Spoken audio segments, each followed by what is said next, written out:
Medical বুলেটিনে director Manimoy Bandyopadhyay তিনি বলেছিলেন যে পেছন থেকে ধাক্কা দেওয়া হয়েছে মমতা বন্দ্যোপাধ্যায়কে। আর এই প্রশ্ন নিয়েই এই মুহূর্তে একবার যাব আমাদের প্রতিনিধি অনুপম আজ সকাল থেকেই কালীঘাটের সামনে রয়েছেন এবং সেখানে চলে যাবো সরাসরি। অনুপম, তোমার কাছ থেকে জানতে চাইবো, সকাল থেকে আমরা দেখতে পাচ্ছি নিরাপত্তা ব্যবস্থা যথেষ্টই আঁটোসাঁটো করা হয়েছে এবং এরই পাশাপাশি একাধিক প্রশ্ন উঠে গেছে। তার মধ্যে যেটা প্রশ্ন যে মমতা বন্দ্যোপাধ্যায় তাকে পেছন থেকে ধাক্কা মারা হয়েছিল, তাহলে কি তাকে ধাক্কা মারা হয়েছিল? আজ সকাল থেকে হাসপাতাল সূত্রে কি জানা যাচ্ছে?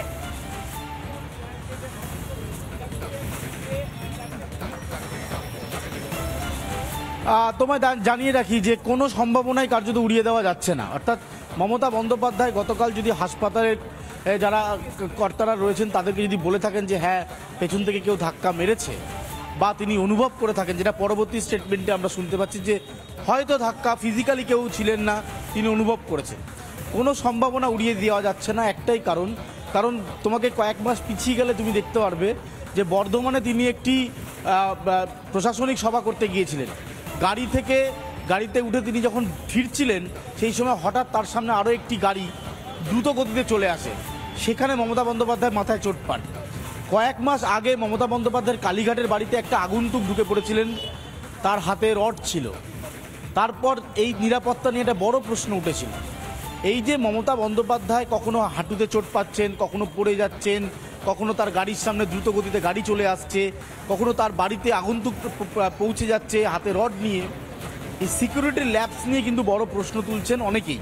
তারা বলছেন যে চিফ মিনিস্টার তিনি জেড প্লাস ক্যাটাগরি সিকিউরিটি পাবেন, নিরাপত্তা পাবেন, কিন্তু সেখানে দেখা যাচ্ছে বারবার এই নিরাপত্তার ফাঁক ফোকর। কখনো তার কনভয়ের মাঝখানে গাড়ি, কখনো তার বাড়িতে অচেনা লোক পৌঁছে যাচ্ছে। কিন্তু গতকাল ঠিক কী হয়েছিল এটাই কিন্তু তদন্তকারী আধিকারিকরা খতিয়ে দেখতে চান। তোমায় বলছি এখনও কোনো অভিযোগ দায়ের হয়নি, কোনো অভিযোগ কোনো থানায় দায়ের হয়নি। যেহেতু মুখ্যমন্ত্রী নিজে বলেছেন, তাই পুলিশ স্বতঃপ্রণোদিতভাবে গোটা বিষয়টি ইনভেস্টিগেশন করে দেখবে। তারপর যদি কোথাও কোনো ল্যাক পাওয়া যায় তাহলে তারা এফআইআর হবে এবং তারপর তার ভিত্তিতে তারা তদন্ত শুরু করবেন। আপাততভাবে যেটা লালবাজার সূত্রে খবর আমাদের কাছে, যে আজকে খুব সম্ভবত 11টা অথবা 12টা নাগাদ একটা টিম আসতে পারে। যেহেতু চিফ মিনিস্টার নিজে কমপ্লেনার, তিনি নিজে মৌখিকভাবে জানিয়েছেন চিকিৎসকরা মেডিকেল বুলেটিন দিয়েছেন সংবাদ মাধ্যমের সামনে।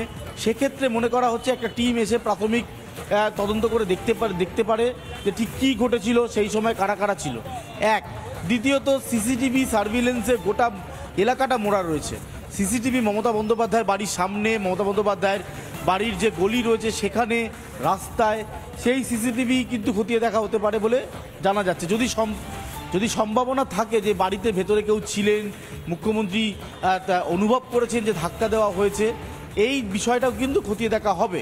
অন্যদিকে তার শারীরিক অবস্থা স্থিতিশীল রয়েছে। আজকে মেডিকেল টিম 10:30 নাগাদ আসার কথা রয়েছে এসএসকেএম থেকে, তারা আরও একবার খতিয়ে দেখবেন। রাতভর চিকিৎসক ছিলেন, নার্সও ছিলেন। এখন একটা বিষয় খুব স্পষ্ট তোমায় জানিয়ে রাখি যে তদন্ত প্রক্রিয়া কোন পথে এগোবে। মমতা বন্দ্যোপাধ্যায় যিনি রাজ্যের প্রশাসনিক প্রধান, যিনি পুলিশ মন্ত্রী, তিনি কমপ্লেনার, তিনি অভিযোগ করছেন যে হ্যাঁ তাকে ধাক্কা দেওয়া হতে পারে। সেই রকম অভিযোগের পর মেডিকেল বুলেটিন তৈরি করা হচ্ছে, যেখানে বলা হচ্ছে যে হ্যাঁ ধাক্কা দেওয়া হয়েছে, আবার সেই বুলেটিন চেঞ্জ করে দেওয়া হচ্ছে, ধাক্কা দেওয়া হয়নি, অনুভব করছেন। এখন এই অনুভব করা ধাক্কা দেওয়ার মাঝখানে পুলিশ তদন্ত শুরু করবে। সেই তদন্তে কি উঠে আসে সেদিকে প্রত্যেকে তাকিয়ে রয়েছে।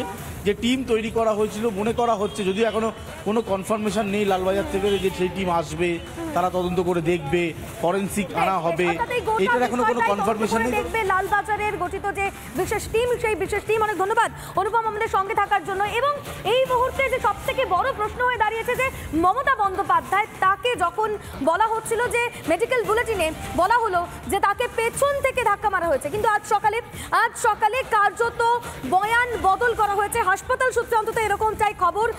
সকাল থেকে কি বয়ান বদল করা হয়েছে? মুখ্যমন্ত্রীকে পেছন থেকে ধাক্কা দেওয়া হয়নি, তিনি ধাক্কা অনুভব করে থাকতে পারেন অথবা হোঁচট খাওয়ার পরে পড়ে যেতে পারেন তিনি, এরকমটাই সূত্র মারফত খবর পাওয়া যাচ্ছে এসএসকেএম হাসপাতাল সূত্রে খবর। কিন্তু কেন বারবার বয়ান বদল করছে হাসপাতাল? মুখ্যমন্ত্রীকে পেছন থেকে ধাক্কা দেওয়া হলো নাকি তিনি ধাক্কা অনুভব করলেন? এই প্রশ্নেরই কার্যত উত্তর খুঁজছেন লালবাজারের গোয়েন্দারা।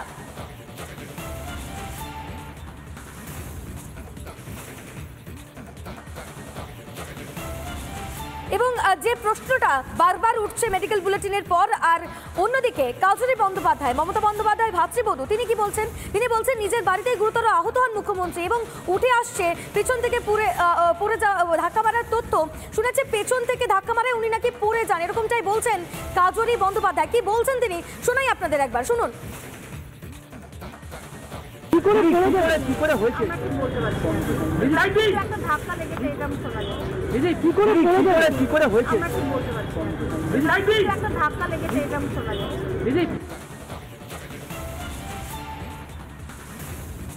গুরুতর আহত মুখ্যমন্ত্রী মমতা বন্দ্যোপাধ্যায় এবং আপাতত তার অবস্থা স্থিতিশীল। আজ আবার মেডিকেল টিমের সদস্যরা তারা যাবেন মুখ্যমন্ত্রীকে দেখতে, কিন্তু এই পরিস্থিতিতেই এবার মুখ্যমন্ত্রীর সুস্থতা কামনায় কালীঘাটে পুজো দিলেন তার অনুরাগীরা। সেই ছবিও আমরা আপনাদের সামনে তুলে ধরবো। অন্যদিকে আপনারা দেখতে পাচ্ছেন সকাল থেকে যথেষ্টই আঁটোসাঁটো করা হয়েছে নিরাপত্তা ব্যবস্থা, নড়ে চড়ে বসেছে লালবাজারও। আজ লালবাজারের সায়েন্টিফিক টিম যাবে। অন্যদিকে যে বিশেষ দল গঠন করা হয়েছে সেই বিশেষ দল ইতিমধ্যেই তদন্ত শুরু করেছে। আর অন্যদিকে মমতা বন্দ্যোপাধ্যায়ের দ্রুত সুস্থতা কামনা করে কালীঘাটে পুজো অনুরাগীদের সেই ছবি এই মুহূর্তে আপনারা দেখতে পাচ্ছেন। তার অনুরাগীরা, তার সমর্থকরা যারা রয়েছেন তারা কালীঘাটে পুজো দিচ্ছেন। মমতা বন্দ্যোপাধ্যায়ের ছবি তাদের সঙ্গে রয়েছে। দ্রুত সুস্থতা কামনা করছেন তারা। ঠিক কি বলছেন সেই অনুরাগীরা, শুনুন একবার। মমতাময়ীর যে আঘাত লেগেছে, তো আমরা মানে একেবারে বরদাস্ত হয়ে গেছিলাম যে আমরা আমাদের মা মাটি মানুষের মার যে আঘাত লেগেছে তার জন্য সকালেই আজকে আমরা কালীঘাটে মায়ের কাছে পুজো দিয়ে মা মাটি মানুষের মা তাড়াতাড়ি দ্রুত আরোগ্য কামনার জন্য আমরা এখানে এসেছি। আসানসোল শিল্পাঞ্চল জুড়ে এমন বহু বাস রয়েছে যেগুলির রুট পারমিট নেই, সরকারি বিভিন্ন কাগজপত্র ঠিক নেই, ঠিক মতো মেনটেন করা হয় না। আসানসোল শিল্পাঞ্চলে ভিন রাজ্যেরও বেশ কিছু বাস সেগুলো কিন্তু চলাচল করছে, এমন অভিযোগ তুলেছেন আসানসোলের বাস অ্যাসোসিয়েশনের পক্ষ থেকে। তারা এই অভিযোগ তুলে বিষয়টি স্থানীয় যে প্রশাসনিক দপ্তর এবং পরিবহন যে দপ্তর, সে পরিবহন দপ্তরেও কিন্তু তারা জানিয়েছেন। আসানসোল বাস অ্যাসোসিয়েশনের পক্ষ থেকে অভিযোগ করা হচ্ছে যে এই পরিস্থিতিতে স্থানীয় যে পরিবহন যে ব্যবস্থা তা কিন্তু মার খাচ্ছে। শুধু তাই নয়, সরকারি রেভিনিউ কিন্তু এতে মার খাচ্ছে, এমন অভিযোগ তুলছেন আসানসোল বাস অ্যাসোসিয়েশনের যারা রয়েছেন কর্তৃপক্ষ তারা। শুধু তাই নয়, তারা বলছে যে কিভাবে সরকারি বিভিন্ন কাগজপত্রকে বাদ দিয়ে এই বাস চলাচল করছে দিনের আলোয়, সে বিষয়েও কিন্তু তিনি প্রশ্ন তুলেছেন। আসানসোল থেকে মোহনের সঙ্গে ব্রজ ব্যানার্জি, রিপাবলিক বাংলা। অ্যাপ্রুভাল চলে এলো, ইনভেস্টমেন্ট ক্লিয়ারেন্স চলে এলো, তাহলে ঘাটাল মাস্টার প্ল্যান হলো না। আন্ডার 1894 অ্যাক্টে আপনি জমি অধিগ্রহণ করবেন তবে তো একটা প্রকল্প হবে। মিথ্যাশ্রী মুখ্যমন্ত্রী কাম আমাদের 30% কাটমানি নেওয়া সাংসদকে প্রশ্ন করব যে 2022-এ যখন ইনভেস্টমেন্ট ক্লিয়ারেন্স হয়ে গেল তারপরে আপনারা কেন্দ্রকে একবারও বলেছেন যে আমরা এই কাজটা করতে চাই, আমরা জমি অধিগ্রহণ করতে চাই।